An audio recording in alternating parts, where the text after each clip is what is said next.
तो गाइस कैसे हैं आप सब लोग। लेगेसी ऑफ असैसिन किंग की एपिसोड 242 के साथ हाजिर हूं। तो लास्ट एपिसोड के एंड पे हमने देखा था कि डीमन गार्ड का रास्ता रोकने के लिए वहां पर राइटियस अलायंस की तरफ से एक औरत आती है जो कि 10 मार्शल मास्टर्स में से एक है और उसके साथ पूरे 1000 सोल्जर्स की आर्मी होती है। तो डीमन गार्ड जो होते हैं वो अपनी कैरेज में से बाहर देखते हैं और कहता है कि फाइनली यहाँ पर इतने सालों के बाद पूरे 1000 सोल्जर्स की आर्मी मेरा रास्ता रोकने के लिए मेरे सामने खड़ी है और मेरा हार्ट पूरी तरह से यहाँ पर बीट कर रहा है। मुझे यहाँ पर लगता है कि अगर इन लोगों के इरादे और नियत मुझे लेकर साफ नहीं है तो फिर मुझे भी यहाँ पर इन लोगों के ऊपर तरस खाने की जरूरत नहीं है। तो ये जो औरत होती है इसका नाम जो होता है वो टॉप 10 ग्रेट मार्शल मास्टर्स में से एक होता है और इसे मार्शल एम्प्रेस चुंग योंग जै कहा जाता है। तो चुंग योंग जो होती है वो काफी ज्यादा पावरफुल हो रहा था, तभी तो वो यहाँ पर टॉप 10 में से एक है। लेकिन जैसे वो यहाँ पर सामने की तरफ देखते हैं उसके सामने एक आर्मी होती है, डीमन एम्पर होता है और डीमन एम्पर का जो ओरा होता है वो इतना पावरफुल होता है कि वो औरत जो होती है उसके ओरा को महसूस करने के बाद बेचारी घबरा जाती है और इसी के साथ ही वो कहते हैं कि मैंने सुना था कि डीमन एम्पर बहुत ही पावरफुल है, लेकिन ये यहाँ पर इतना ज्यादा पावरफुल कैसे हो सकता है। तो डीमन एम्पर कहता है कि मार्शल एम्प्रेस मैंने भी तुम्हारे बारे में काफी कुछ सुन रखा है।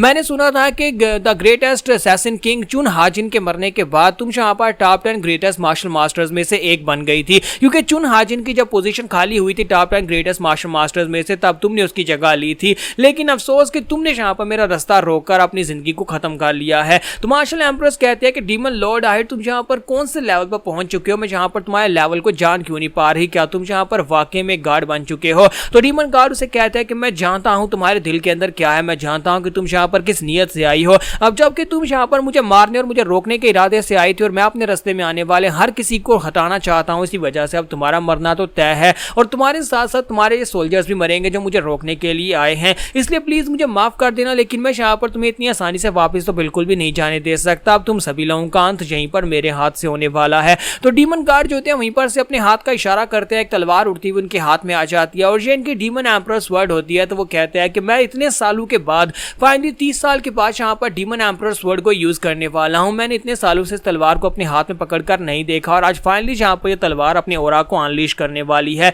तो डीमन एम्परर जैसे अपनी तलवार को ऊपर की तरफ उठाता है उसके अंदर से बहुत ही पावरफुल ठंडर निकलती है, आसमान के ऊपर से ठंडर चमकना शुरू हो जाती है और एक ठंडर की लाइटनिंग बीम जो होती है सीधी आकर तलवार के ऊपर गिरती है और इसी के साथ ही डीमन एम्परर जो होते हैं अपनी तलवार को सामने की तरफ एक स्लैश लगाते हैं। तो सामने की तरफ जब वो स्लैश लगाते हैं तो इसी के साथ ही वो औरत जो होती है टॉप 10 ग्रेटेस्ट मार्शल मास्टर्स में से एक, उसकी बॉडी सेंटर से 2 हिस्सों में कट जाती है और साथ ही उसके कुछ साथी भी वहां पर उस अटैक की वजह से मर जाते हैं। लेकिन डीमन गार्ड जो होते हैं वो सिर्फ और सिर्फ वहां पर एम्प्रेस को ही मारते हैं और उसको मारने के बाद अपने साथियों से कहते हैं, अपनी डीमन एम्पर आर्मी से कहते हैं कि आगे बढ़ो और बाकी सभी लोगों को क्लीन अप करो, मुझे पूरा रास्ता साफ चाहिए। तो इसी के साथ अब उसकी आर्मी जो होती है बाकी सभी लोगों के ऊपर अटैक करती है और साथ ही वो लोग यहाँ पर डीमन गार्ड के नाम के नारे लगा रहे होते हैं और अपने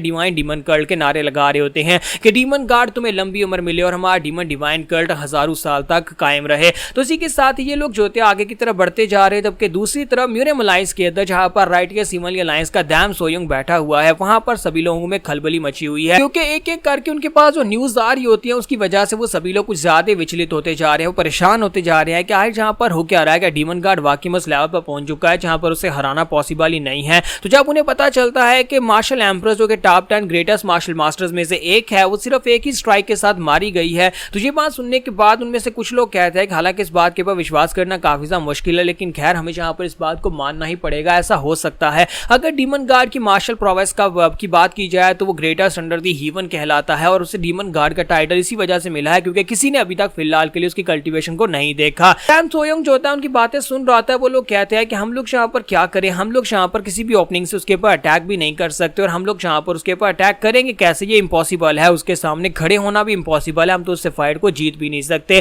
टैम सोयोंग कहता है कि क्या वाकई में यहाँ पर उस डीमन गार्ड की पावर्स का कोई लिमिट नहीं है, क्या वाकई में वो एक गार्ड बन चुका है, जिस तरह से ये लोग यहाँ पर बातें कर रहे हैं कि एक स्ट्राइक में उसने top 10 greatest martial master empress को मार दिया, तो इसका मतलब तो यही है कि वो ग्रेटेस्ट अंडर दी हीवन हुआ, लेकिन उसने यहाँ पर उनको मारा है, तो ये बात कुछ ना कुछ हद तक तो अपने पास से ऐड की गई होगी, यानी कुछ ना कुछ हद तक तो इस बात में मसाला डाला गया होगा। तो टैम सोयोंग जो होता है वो कंप्लीटली इस बात को मानने से इनकार कर रहा है कि क्या वाकई में डीमन गार्ड इतना पावरफुल है कि वो एक चुटकी बजाकर अपने रास्ते को क्लियर कर सकता है। तो उनमें से एक एल्डर जो होता है उसे कहता है कि अलायंस लीडर मैं आपको यहाँ पर एक सुझाव देना चाहता हूँ और वो सुझाव ये है कि हम लोग अपनी फोर्सेज को पीछे हटा लेते हैं, तीनों बड़े सेक्टर्स की तरफ से जो फोर्सेज हैं उन सभी को जी चैंग में जो भेजे जा रहे थे उनको वापस बुला लेते हैं। आपने फैसला किया था कि जी चैंग में अपने सोल्जर्स को भेजेंगे, लेकिन मुझे लगता है कि उनको वापस बुला लेना ज्यादा बेहतर रहेगा। हम लोग यहाँ पर इस तरह की आधी इंफॉर्मेशन के साथ जो कि हमें मिल रही है कि डीमन गार्ड इतना पावरफुल है, हमारे एल्डर अगर ज़ीचैंग में पहुंच भी जाते हैं तो वहां पर जाकर डीमन गार्ड का कुछ भी नहीं उखाड़ पाएंगे,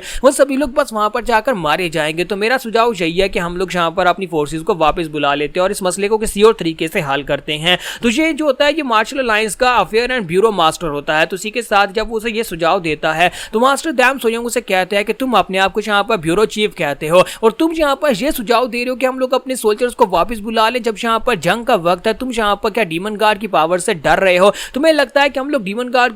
के साथ फाइट करके मारे जाएंगे और तुम्हें यहाँ पर शर्म आनी चाहिए, इस तरह का सुझाव देते हुए। बाकी के सभी एल्डर्स बेचारे काफी ज्यादा शर्मिंदा होकर चुपचाप बैठे होते हैं क्योंकि वो सभी लोग तो डरे हुए हैं कि यहाँ पर डीमन गार्ड बहुत ज्यादा स्ट्रॉन्गर है। तो इसी के साथ ही मैं डैम सोयोंग कहता है कि मुझे नहीं लगता कि तुम्हें यहाँ पर इस बारे में ज्यादा डरने की जरूरत है, ये सिर्फ और सिर्फ अफवाहें हैं। और साथ ही वो अपने साथी से पूछते हैं बताओ क्या स्टील ब्लड फोर्ट्रेस की तरफ से कोई न्यूज आई है, क्या वो लोग पीछे हट रहे हैं? तो उसी के साथ उनका साथी उनसे कहता है कि अलायंस लीडर फिलहाल के लिए तो यहाँ पर कोई भी न्यूज नहीं आई, यानी कि वो पीछे नहीं हट रहे। इसका मतलब यह है कि वो लोग आगे बढ़ेंगे और हमारा साथ देंगे। तो डैम सोयोंग कहता है कि अब जबकि यहाँ पर वो बुढ़ा आदमी कुछ भी नहीं कर रहा तो फिर मैं यहाँ पर पीछे क्यों हट जाऊं? यानी कि वो मास्टर सॉन्ग के बारे में बात कर रहे होते हैं जो कि स्टील ब्लड फोर्ट्रेस का लॉर्ड है। तो वो कहता है कि वो बंदा अगर यहाँ पर उस डीमन लॉर्ड से नहीं डर रहा तो फिर मैं यहाँ पर क्यों डरूंगा और मैं यहाँ पर पीछे बिल्कुल भी नहीं हटने वाला। तो उसका साथी उसे कहता है लेकिन मैं यहाँ पर एक सुझाव देना चाहता हूँ, क्यों ना आप यहाँ पर एक म्यूरियम असेंबली बुलाएं जिसमें म्यूरियम के जितने भी मार्शल मास्टर्स हैं सभी को इकट्ठा किया जाए और उन सभी के सामने आप यहाँ पर इन बातों को रखेंगे। और मुझे लगता है कि उसमें यहाँ पर ऑर्थोडॉक्स, अनऑर्थोडॉक्स और डिमोनिक फैक्शन के डीमन गार्ड को भी इन्वाइट किया जाएगा। सभी लोगों को बुलाकर टेबल टॉक की जाए और सभी के साथ बातें करके इस मसले को